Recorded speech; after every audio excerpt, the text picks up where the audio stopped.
business enterprise, you can become entrepreneur.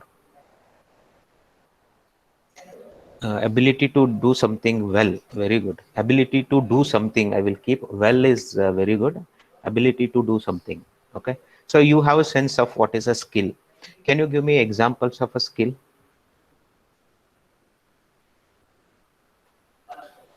You have to write in your resume next year, right?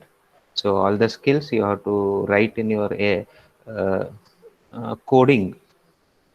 Coding is not a skill. Uh, Leadership, no. Okay, I will. Maybe I haven't talked about skill in your group. Skill is, according to very simple definition, to be very clear about it. Employee is expert in one particular task. Yeah, and what is that task? Interpersonal skill. Yes. Some of the skills are not measurable, like interpersonal skills, communication skills. It's you cannot quantify. Okay, but there are other skills to a great extent you can quantify. Okay, that is correct. Interpersonal skill and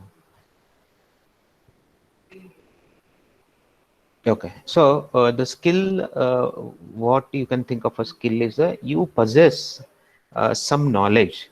Okay, you possess some knowledge, and using that knowledge, you can create some service, or you can provide service, or you can create some products. That is called as a skill. Now, can you come up? So, what is a skill? I will repeat. A skill is nothing but some kind of a knowledge that you possess.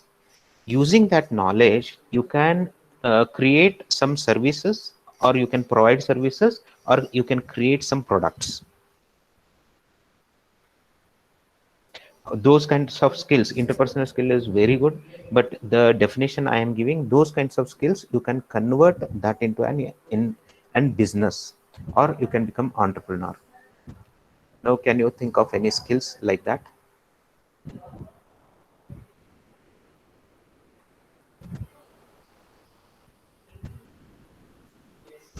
which you can make a product? Just think, forget about service, product. You have some knowledge using with computer service skills. Very, this is a good example. You know how to service or how to repair. Okay, the hardware. That is a skill. Very good.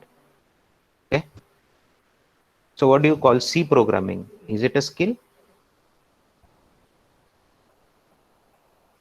Python programming. So somebody gave the Satvik gave a coding. Coding is a very generic. MERN stack developer. Yes, perfect. Okay, those are the skills. So C programming. Using C programming, you can provide solutions. You can create something. You can build something. Using Python, you can build something. So when you are putting in your resume, the skills you what you are going to put, you will say like C, C++, Java, Python, Oracle. Those are the skills where you can work. If I give any assignment to you, or if I give any a small project to you, you will be able to develop a certain product using C programming, isn't it? Isn't it true? And more generic examples I will give you. The more generic examples are like cooking. Okay, cooking is a great skill, and you have seen like lot of entrepreneurs in that area who are great chefs. Okay, they can start their business. That is a one kind of a skill.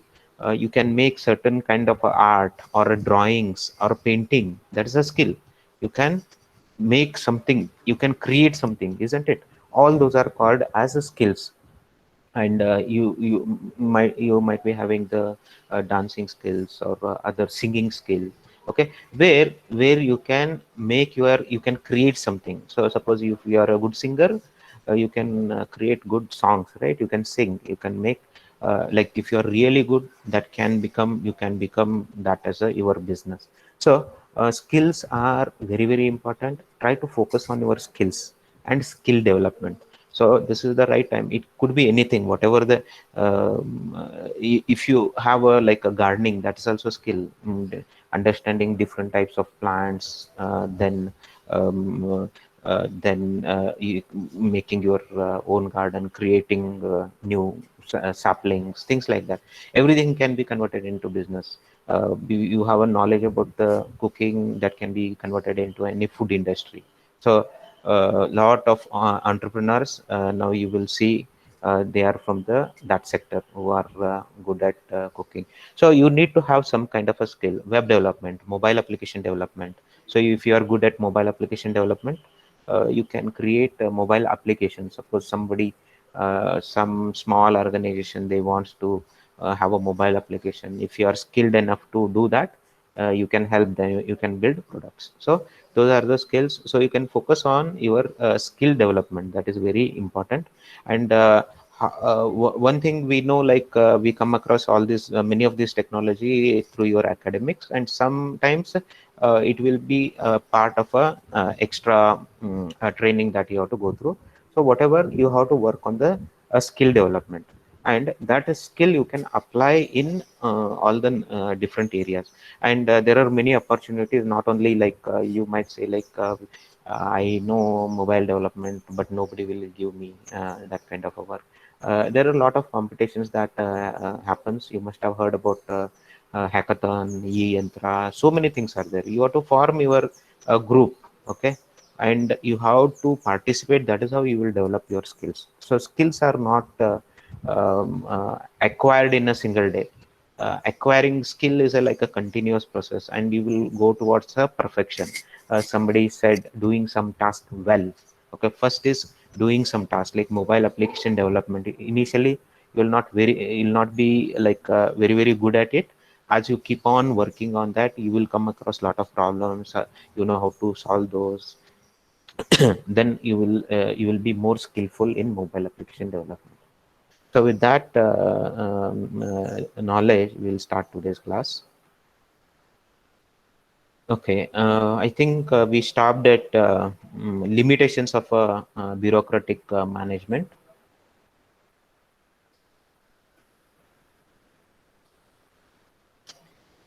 Okay, one of the problem with bureaucratic management is we saw about a lot of the rules to be followed. If rules were not followed, they will be penalized, things like that. So it is more with respect to the rules. So we saw some of the advantages, and the disadvantages here are over conformity to rules. Over conformity to rules means the employees will tend to have a like whatever the task is given, they will try to do that under the rule. They will not go beyond that particular limits. So they will try to restrict them according to the exact rules that needs to be followed. They will not be more focused on other aspects or improvements or innovations, things like that. So some good examples given here is a doctor in emergency ward spends his precious time in filling up the various forms because it is required. Okay, so that is the rule that needs to be followed. Because if he doesn't follow the rules, if there is a violation, then he will be penalized for those things. So that is the one drawback with this. Bug passing is like whatever the um, questions or task you get, even though you might be capable enough to do that, because of the rule, you will try to pass it on to the other people, right? Whoever is concerned to that.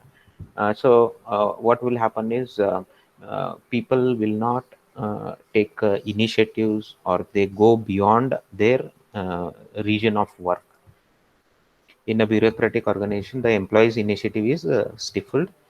In situations where there are no rules, employees are afraid of taking decisions independently, lest they may be punished for wrong decisions. They therefore either shift decisions to others or postpone them. As a result, office work increases and the Parkinson's law come into operation. Trained incapacity.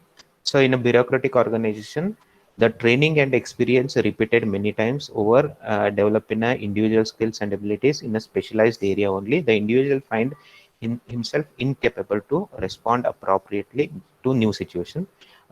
Here, what happens is, since it focuses on the specialization, employees are specialized in particular work. When they are given with other work, they need to be retrained, okay, or they will not be able to perform that well in the other kind of a work. And also, they will not be taking any kind of a decision, like whatever is as per the training, they will do that particular work. Displacement of goals. So displacement of goals, every organization is when it is started, it is started based on certain goals, to meet certain goals. So in case of a bureaucratic system, what happens is, eventually the focus will be more on running that business, and the goals will start shifting from the original goals. So the reason why the institution or the organization was set up, those goals will slowly start moving away. So the organization will be moving away from the initial goals. That is the displacement of goals. Okay, and when that can happen, so here are the some situation. After some time, the leaders of an organization may begin to devote more and more time to their attention and resources to preserve and maintain the organization. So to run the organization, that will be their primary focus. After some time, the employees of an organization may intensively internalize the rules. Okay, so this is another problem where people will they religiously follow the rules, and they forget why those rules are meant. What was the goal behind those rules? They will forget the rules. They will stick on to the rules. So there will be a shift in the original goals. No real right of appeal. So no right of appeal in the sense, like if somebody thinks the way it has to be done is not correct, if he if he tells it to higher management or the manager, there is no proper channelized way of making that appeal. So what indirectly it means, like the superiors who are on the organization, they often they think like whatever is their viewpoint, that is the right one. Okay, so there will not be any appeal on what they think. Neglect of informal groups. Okay, man is imbued with the sentiments. Being a social creature, he forms informal groups. Okay, which play a very important role in all organizations. So informal groups are uh, uh, some are formal groups, means the organization will create. Let's say as we have the specialized departments, for example, computer science, that's a formal group. Civil engineering is a formal group, and also humans, they tend to have informal groups. Okay, you know about what I'm talking. So naturally, with some kind of interest, certain kind of people come together to form the informal groups. So there is a neglect for such informal groups, because informal groups have a greater influence on the organization. If we can accommodate and make use of the informal groups in some way, that will help the organization. But in case of a bureaucratic organization, there is not much support for the informal groups. An entirely new discipline called as a group dynamics has now come into existence, which provides us with a deep insight into the formation and working of these groups. Bureaucratic organizations often ignore the existence of informal groups, which usually carry out a big chunk of organizational work. Rigid structure, that is another problem, because rules, regulation, and rules are almost they are well defined. The structure becomes very rigid, means it will there will not be any flexibility in the kind of role they are playing. There will be not any flexibility left to try something else.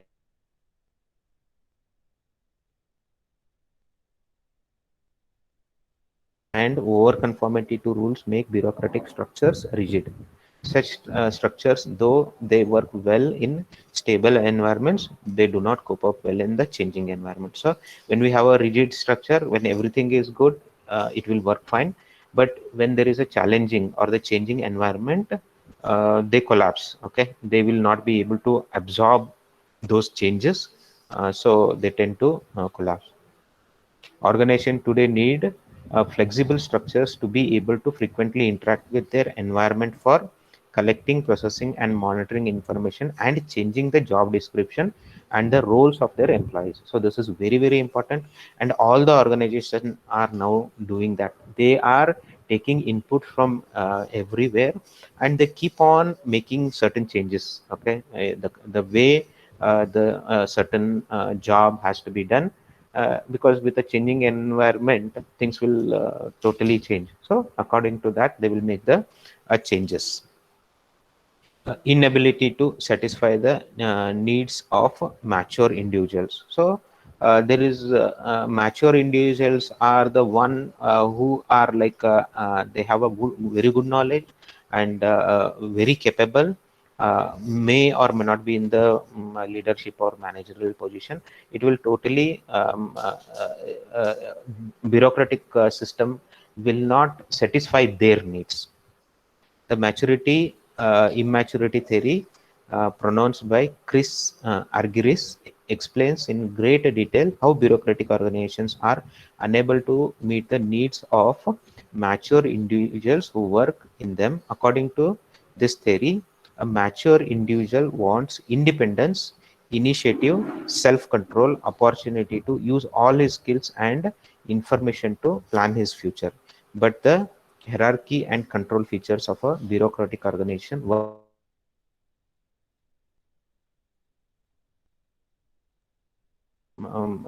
according to Chris, he calls them as a mature individuals. They need a different kind of an environment. They want to work independently. They want to take their own initiative. They want to have control over their work, things like that. So there is no scope for such kind of people. Okay, so those are all the like some of the disadvantages of a bureaucratic system, and from there we get into a neoclassical approaches. So there were some management theories proposed in neoclassical approach. These approaches are called neoclassical because they do not reject the classical concepts but only try to refine and improve them. So neoclassical, why it is called is, they try to imbibe from the classical approaches. It will try to refine and improve upon what are the limitations that some of these theories had.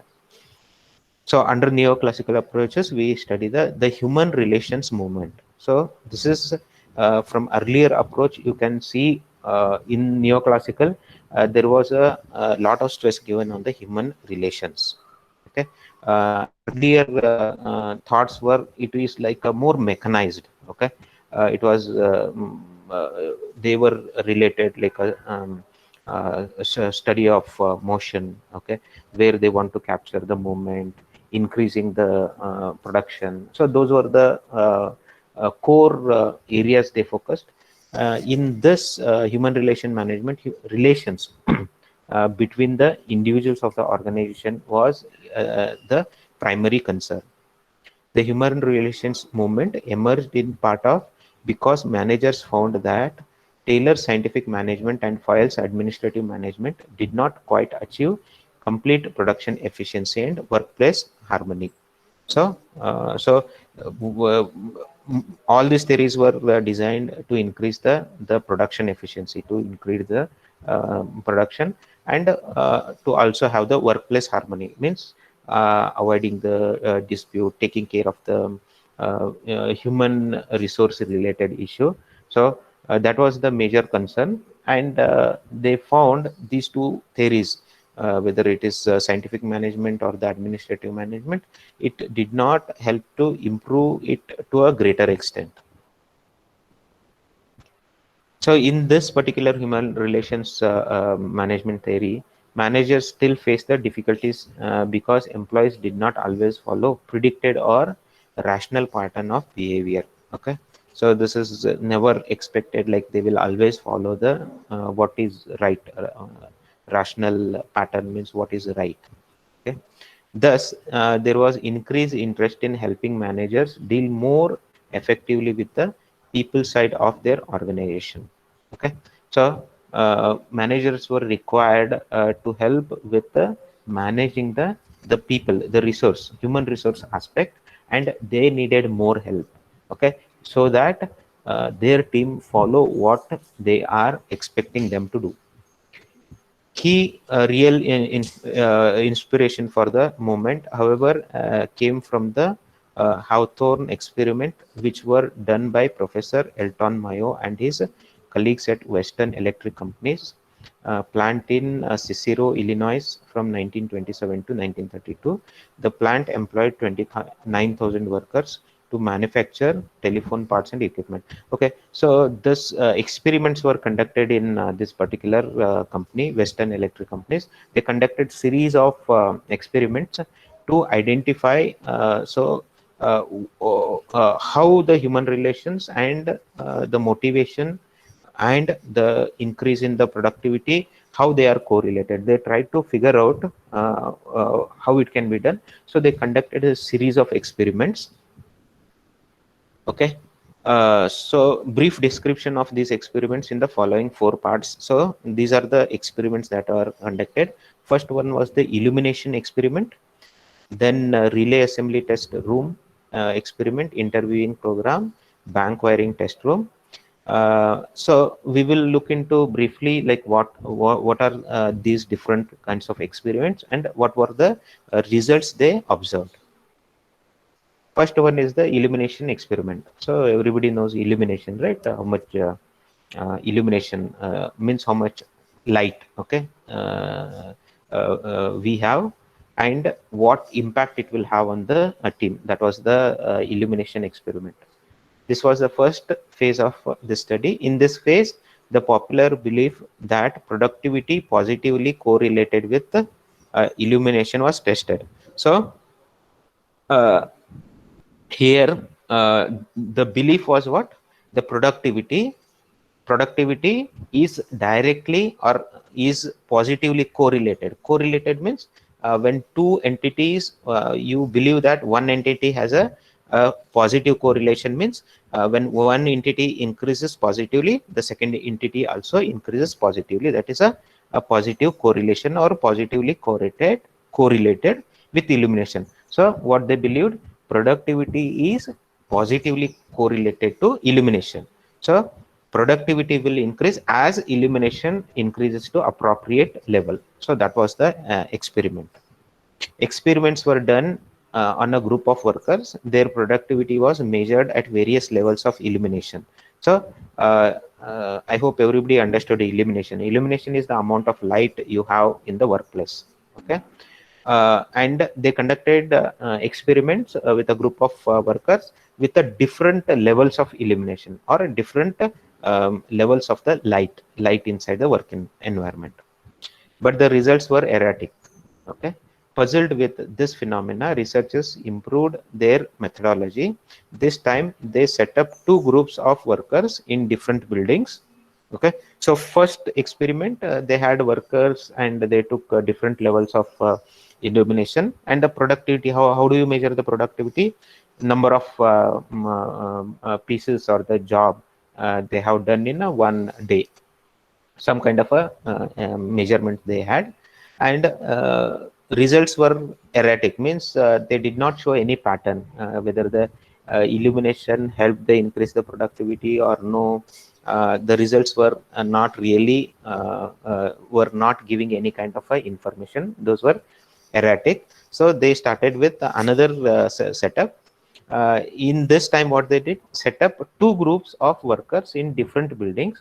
One group called the control group work under the constant level of illumination, and the other group called the test group worked under the changing levels of illumination. So here one group, they will work under constant illumination and the other group will be working under changing illumination. So illumination will be keep on changing.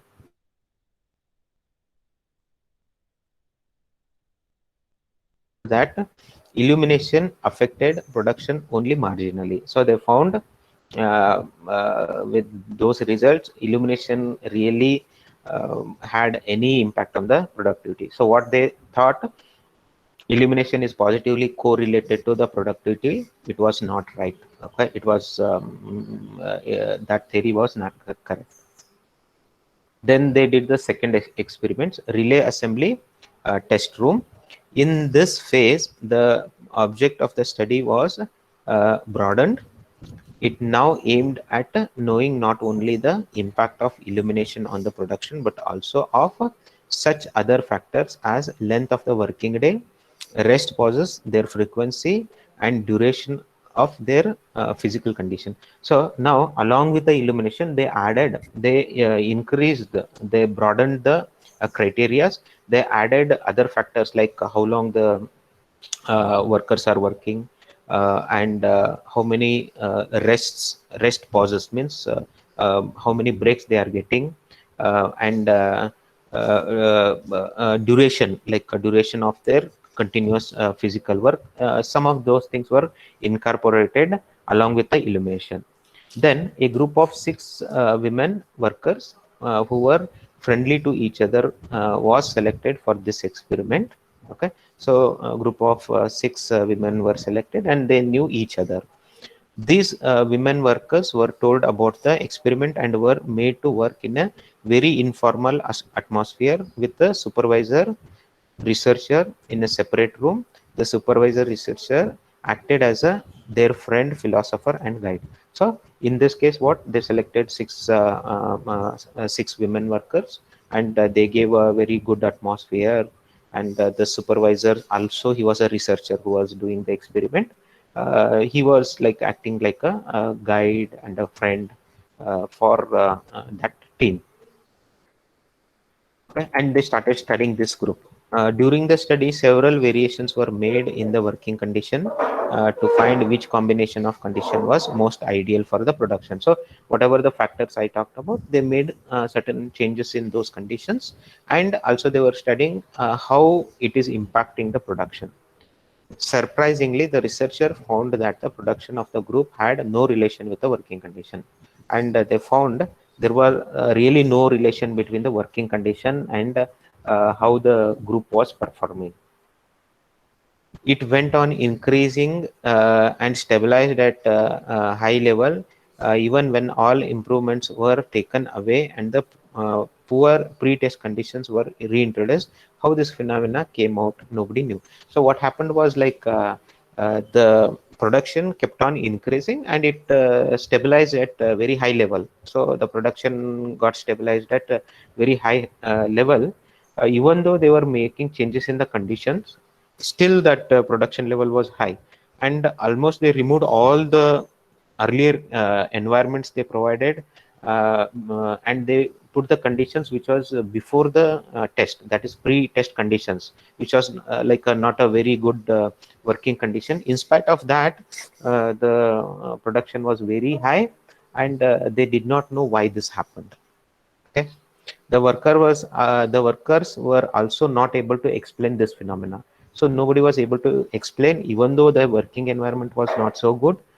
In spite of all those things, their production was at a very high level, and it was very stable.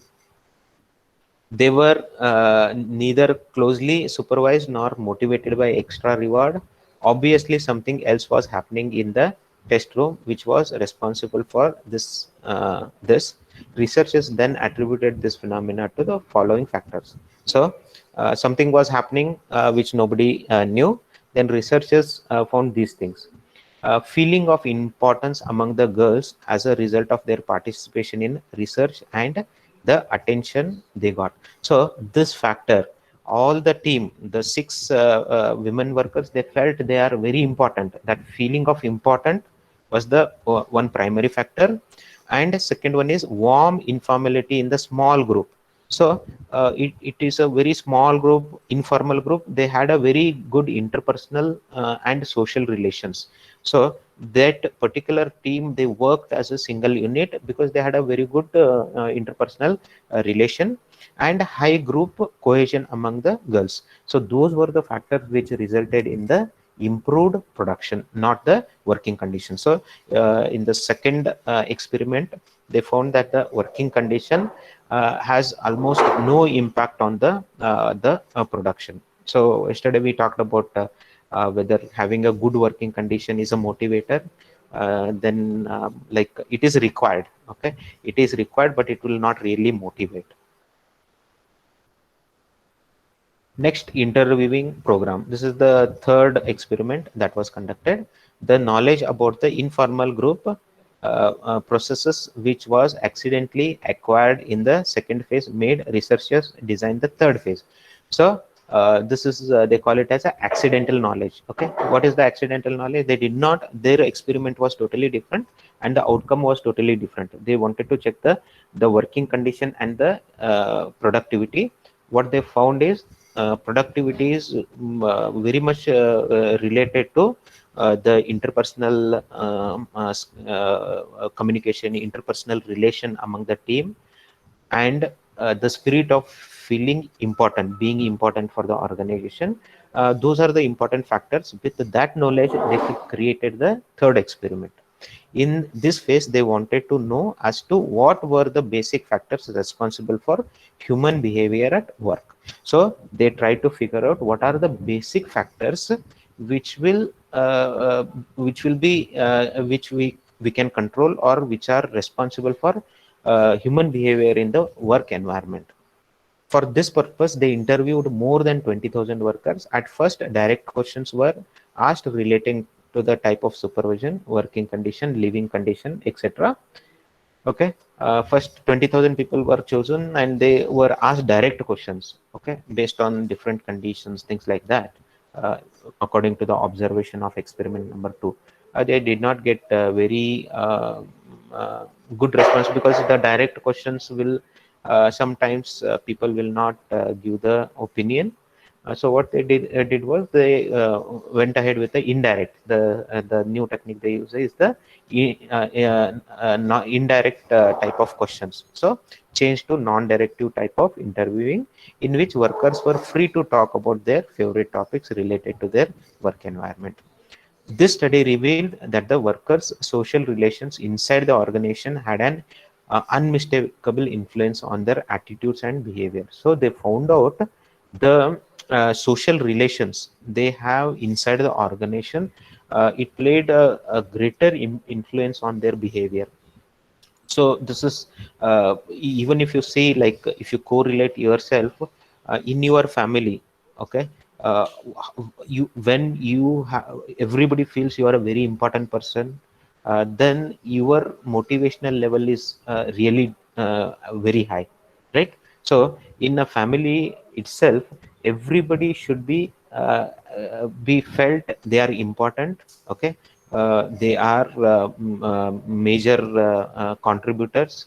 Then only more productivity will come from that kind of resources. So that was observed in this particular third experiment. The study brought to light all pervasive nature of informal groups, which had their own culture and production norms, which their members were forced to obey. So there were it brought to the idea of the informal groups. Okay, so informal groups, how the informal groups thinks, that is how the outcome of that informal group will come. So just before now I told, like there are a lot of competitions. Okay, when we talked about the skill, so you have to have a group of a right kind of a people, which will increase each other's morale. Okay, and the group will keep on doing very well, and they keep on increasing. So that is why you should have like informal group which will help each other. And when I say informal group, it is not intention to create a group, it is for improvement, how we can improvement. And many a times these informal groups, they work on some common objective, like there is some common objective. Let us say, for example, I want to become a better coder, I want to become a better developer. There are people who are thinking like that. So naturally they will come as a part of the informal group. When they join together, they will start sharing. So that is how, if you are interested in like a design, okay, and that kind of a environment if you get into, those skills will enhance. So next one was the bank wiring observation room. This phase involved an in-depth observation of 14 men making terminal banks of telephone wiring assemblies to determine the effect of informal group norms and formal economic incentive on the productivity. So what this study was done is, so they were working on some parts. Okay, don't worry about that. Here, what was the goal is to determine the effect of informal group norms and formal economic incentives. Formal economic incentives is like, if the production is more than this, you will be rewarded this much, and that is a economic in terms of a money on the productivity. So informal group norms and formal economic incentives, their impact on the productivity. That was the study. It was found that the group evolved its own production norms for each individual worker, which were much lower than those set by the management. Okay, so they found that the group evolved its own production norms. Okay, it came up with its own production norms, and each individual worker, which were much lower than those set by the management. So it actually reduced the number of let's say number of pieces a person can do. It was much lower than that set by the management. Workers would produce that much and no more, thereby defeating the incentive system. Okay, so because informal group can work in positive as well as negative direction, so it depends on how that informal group set its objective. Okay, so here what happened was, the informal group, they defeated the incentive system, because of the group, all were like born to do that much only. That is how the incentive system got defeated. This artificial restriction on production saved workers from possible cut in their piece rates and or an upward revision of their standards by the management, and protected weaker and slower workers from being reprimanded or thrown out of the job, these being the days of great depressions. Okay, so what this resulted in, lower productivity, so that it can keep the weaker and the slower workers, because they were protected, because the production rate itself is less. So they avoided any job losses, so management cannot take any stricter action. So that is how the informal group norm changed. Those workers who in their foolishness tried to produce more than the group norm were isolated, harassed. Okay, if somebody goes against that group norms, means he produces more, he was targeted. Those who were too slow were nicknamed. Those who completed to the supervisor against their co-workers were squealers, or things like that. So because there is an informal group that is going on, they started judging every people, okay, who are slow, or who are doing more, or who is following the instruction of the supervisor. The study also revealed that the members of an informal group gave informal rankings to each other. Okay, so this there were informal rankings among themselves. So as you can see here, some are like they produce more, they were called something. Some are slow, they were called something. Things like that. Uh, the also reveal informal rankings on each other, which decided the internal social structure of the group and its informal leaders. Okay, so it created the whole structure inside the informal group. The experience of Hawthorne studies produced a profound impact on the luminaries of the human relations movement. They came to realize the important role played by the informal groups in the working of an organization. So this particular study, the fourth experiment, it gave a tremendous insights of how informal groups, they can have an influence on the working of the organization. Research scholars now began to concentrate on the human aspect of the management and the principle that when people work together to accomplish a group objective, people should understand people. So researchers, they followed more on the human to human relations. Contributions. The contribution of the movement may be summarized as business organization is not merely a techno-economic system, but it is a social system. That is one of the important contribution. There is a no correlation between improved working condition and high production. Okay, that is the experiment number 2. Working condition has no great relation to the higher production. Workers production norm is set and enforced by his group, not by the time and motion study done by the industrial engineer. So this is a informal group. That is how it is set. Workers does not work for money only. Okay, there are other non-financial rewards such as affection and respect of his co-workers also significantly affect his behavior and largely limit the effect of economic incentive plans or being feeling being important for the organization. So that is the study conducted, one of the study conducted, where the group of women workers, they felt they were important, they were special. That is how they could able to achieve higher production rates. Employee-centered, democratic, and participative style of supervisory leadership is more effective than task-centered leadership. So, if it is a human-centric, employee-centric, democratic organization, it will help better than it is just a task-centered leadership. The informal group and not the individual is the dominant unit of analysis in the organization. Limitation, it is swing in the opposite direction and is as such incomplete as the scientific management and administrative management approaches. So why this statement is there? Because the Taylor's experiments, the kind of experiments they did, they were very scientific, like there were numbers and all those things. The kinds of experiments that were done here was not really scientifics, or they could able to quantify all these things. So informal group, when you define an informal group itself, it gives rise to lot of deviations. Okay, so that is how, that is the big limitation.